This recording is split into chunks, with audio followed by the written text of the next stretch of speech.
Welcome everyone, this is Pound Needles and you're listening to LOTRO Players News, where we take a look at lasers and LOTRO and here at LOTRO Players. And this week we have with us Sanswinda Hello.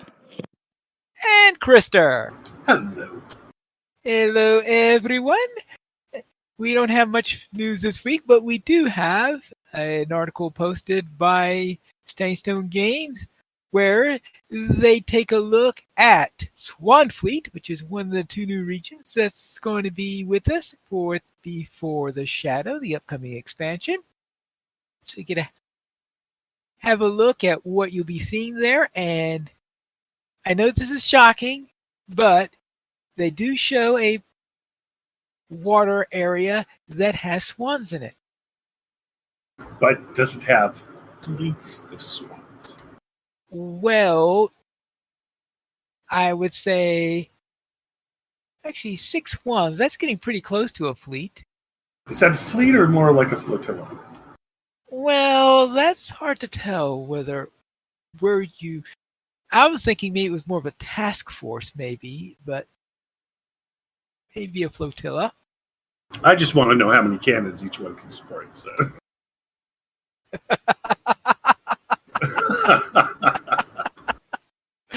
Well, I don't have any answers to that question. But of course, the Old South Road, now broken and off obscured, winds through Swan Fleet's midst, coming down from Cardolan to cross the River Grey Flood at Tharbod.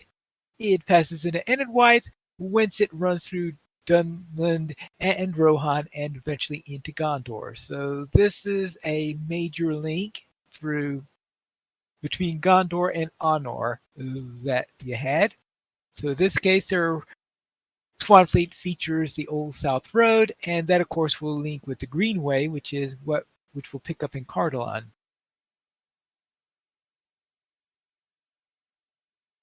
And there is also a video by the World Builder on a casual stroll through Swan Fleet, where it goes through the various areas in Swan Fleet and what was there.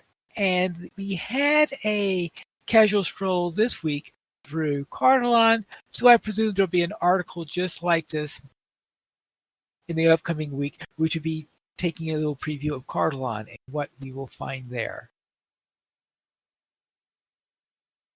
And we are getting closer to, I'm hoping soon, our first peeks at things, because we should be getting a bullroarer soon, I would hope.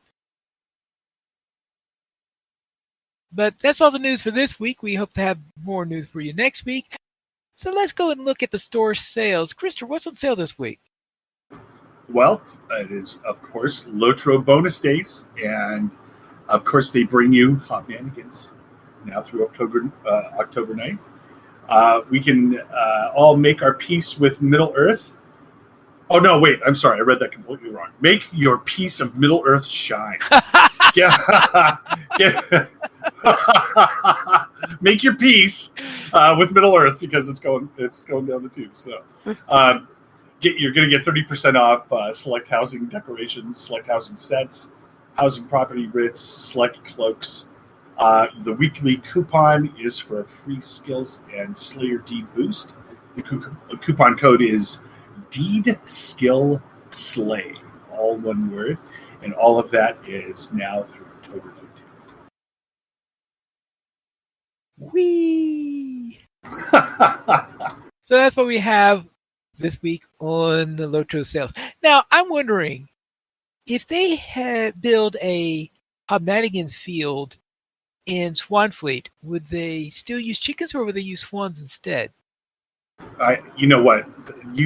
That you would terrifyingly suggest that there might be water Hobnanigans in development. That just that profoundly scares me. Waterborne chickens. Isn't that like? I think that's just the end. Isn't that just the end for everyone? Mm-hmm. Well, that's awesome. I never thought about that. Then let's head into our site news then, where Squirrel goes and takes a look at the missions. He's on a mission to find the quickest mission. Yes, with the upcoming delving system introduced, being new missions and mostly more challenging missions, there was a question: what would be the easiest way to delve into these challenges? Further Adventures chapters 1 and 7 don't have any content, so would probably be the best option, but would delving systems be enabled on those? Probably not. I would say almost certain. I would say that any missions that are trivial or will either have to be updated or they're not going to have an option to do it. And if so, would only these two? That would only be two missions per day if that's the case. Well, there is also a mission in Anakharfu, which Well, is that absolutely no way in the world that could they do delvings on that one. okay? I was going to say, are they potentially? You've got a good point. Is are they kind of revamping all of that, all of the missions in this? Um, Well, in this update, they are only going to have delvings active for the new missions. okay. But So it sounds like there might be plans to retroactively yes, fix any other problematic missions potentially. yes, that is a plan. There is a plan that the long-term goal is first to see how successful are delvings. Is it something people are using, or is it something people are ignoring? Because if it's something people are ignoring, then it's not worth the trouble to retroactively add delvings to all the previous missions.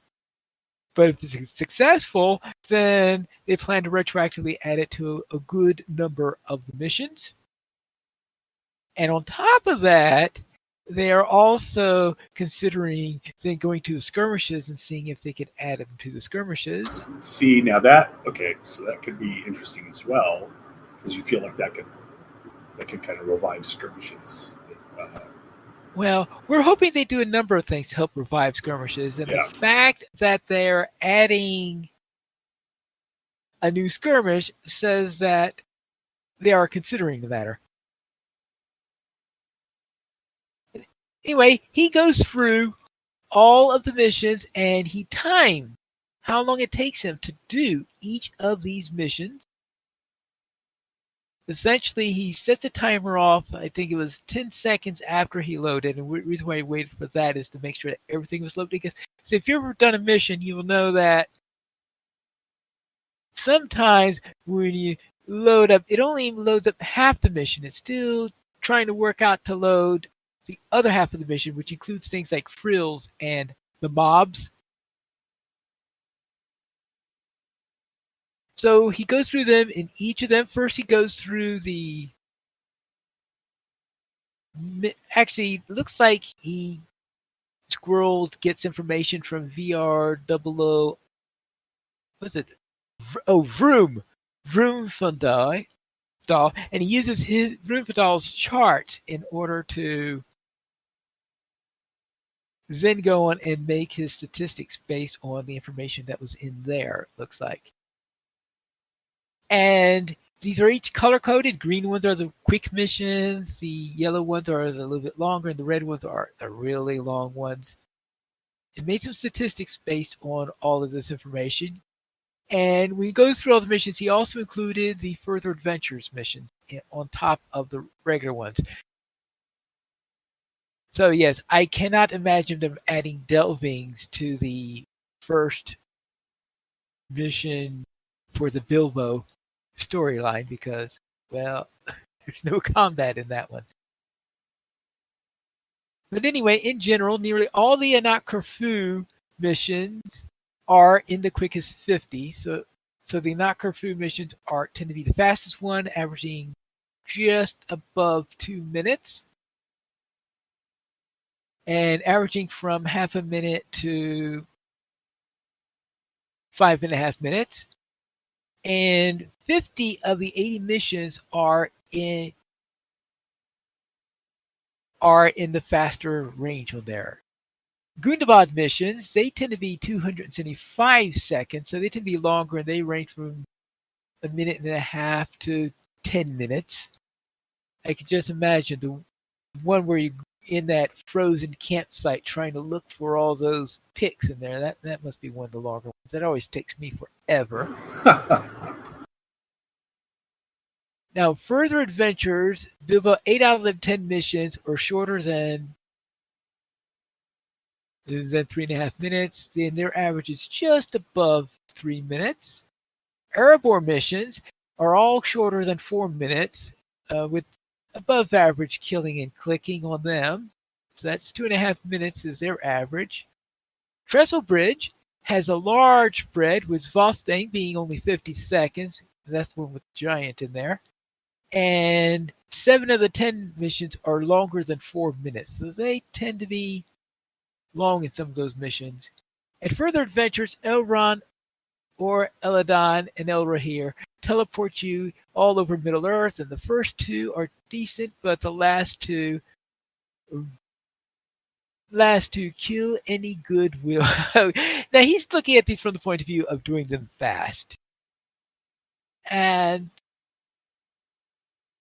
so he's calling a mission good or bad based on how fast you can do it. And personally, I don't think that's how I would do a review of the missions, but I guess if you're thinking about speed runs, that's what you worry about.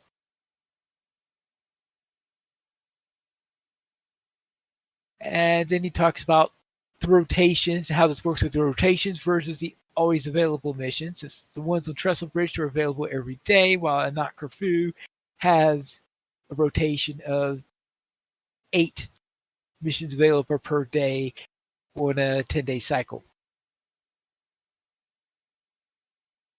So that's where we're looking at what are the fastest missions, so that you can take that into account if you're going to be selecting something to try delvings with. But as I said, I suspect that if they add delvings to missions, to the previous missions, that those that are particularly fast are unlikely to getting delvings.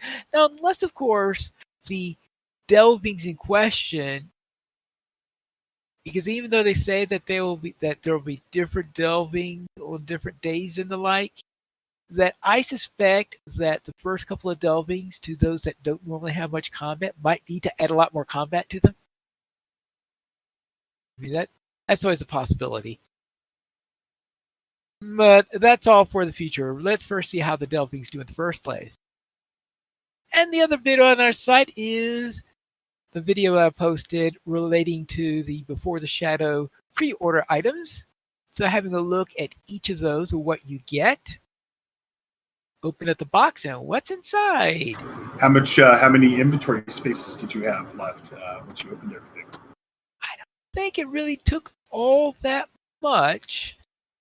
Let's see. When I logged into the character, I had, of course, originally 5 spaces that were filled. We had the 2 with the first character, because it was the first character I logged into. And then we had the dance emote. The dance emote came out with a clickable. Then we had the coffer that had the collector's bundle. And then we had because we had the collector's bundle plus the ultimate. And then we had the first character you log into collector stuff, and first character you log into ultimate items in there. So I went over each of those items. And I presume that the cosmetics took up a bit of space. Yeah, but a little bit, yeah. It took up a little bit, but I don't think quite taking up as much as some of the others. Now, it could be because I'm remembering subsequent characters I've done, and the subsequent characters, of course, I did not go around opening up the cosmetic bundles, because it's usually the cosmetics that take up the most space. Without a doubt. Without a doubt. Right.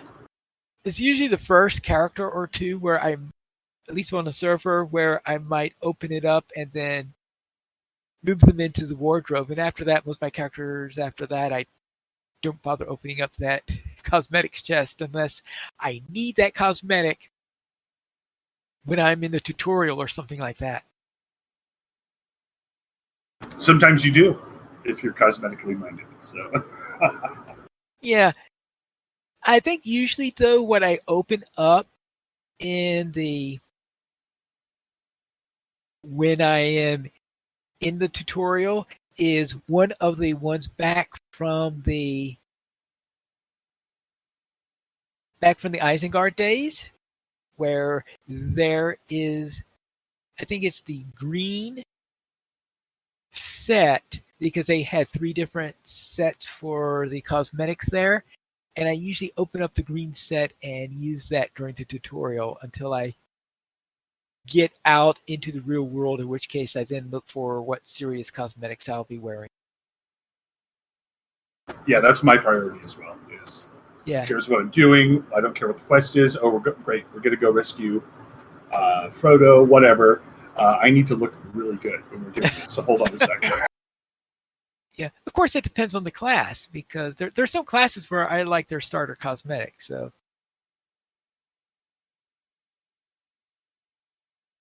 I remember when you could tell what level somebody was just by how they were dressed before the cosmetic system was here. Oh, you're level 1. all right, let's then go into our week in gaming. Krister, what were you up to? Well, once more, Friday night we assembled, and once again, it's been really nice because we had a full raid before the official start time, and so it's been nice to be able to fill the raid. Um, we had a bit of a hiccup on the first boss, and that was mainly just because we had the bad luck of having 3 people get knocked off the platform, and that ended up being too much for us to bear. But the second try, we got right past him, and then we had a horrific time with that pole that's right after boss 1. We have the 3 groups, and the potential to get knocked into those groups and trigger them when we don't want them. And so that was the big chaos of last night. But other than that, things went very smoothly. Boss 2 went down again very smoothly. So we have another appointment tomorrow where we're going to attempt boss 3, and hopefully we can get it this time. I think we are really close. We basically got everybody thinking about their tactics now, and it's going to be just like boss 2. Everybody's going to eventually figure out where they need to stand, what they need to do, and where they need to go when the dragon is moving around or facing them. And so I think we might get it tomorrow, which would be great, because then that's just a big check mark. And then unfortunately, we of course have more tiers to deal with after that. But we'll deal with that when we can. Other than the rating in ESO, I had my exploding orc joined by a fire-breathing dragon. Now I created a dragon knight, and I'm having a lot of fun with the dragon breath and the dragon knight. And everything is burning and dying. And then, of course, I still have my gambling problem. So playing Tribute quite a bit. And then this week I was on vacation, so I just kind of messed around. Unstructured time is my favorite vacation time, so I played a bunch of different games.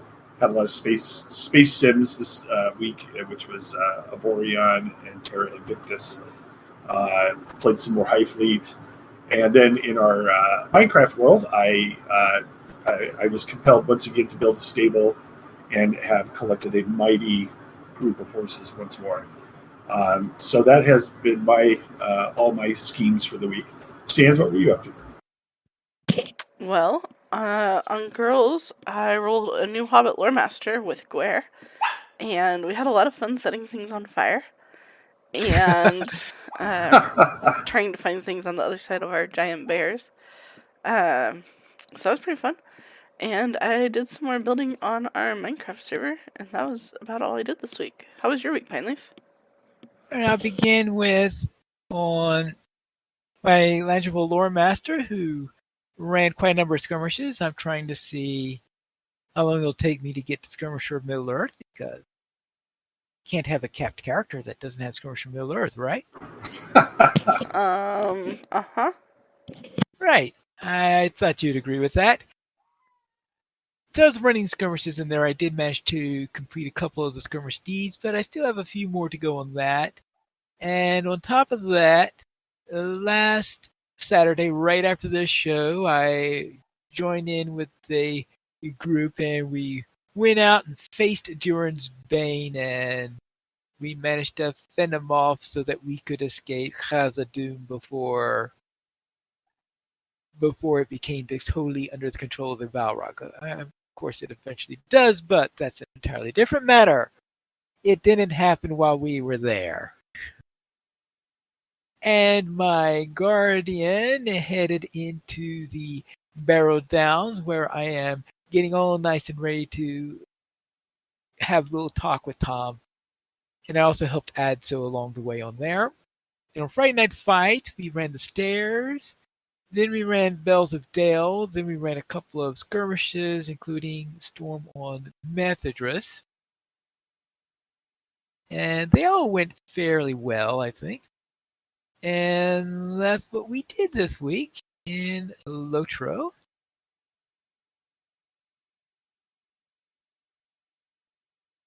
We currently have 16 supporters on Patreon. If you'd like to join this illustrious parade of players and help support LOTRO players, you go to the Nature's page where you can support the Players Alliance on Patreon. Your money will be used to pay for the podcast hosting, website hosting, and to pay for our live shows. If you'd like to send us an email, you can send it to podcast@LotraPlayers.com. You can also follow us on Twitter at the Players Alliance, at Players Ally, and LotraPlayers at LotraPlayers, Arendis at Arendis, Pineleaf at Pineleaf Needles, Sanswinda at Sanswinda, Terry Edwin at Terry Edwin, Guarendis at Guarendis, Calibathian at Calibathian, and Krister at Entropy Engine 1. The Players Alliance has two shows on Saturdays at 8:30 p.m. USC time. We have Lotra Players News, and we record DDO Players News when Drac is available. And that is all for tonight, and this is Pineleaf Needles reminding you to skirmish responsibly.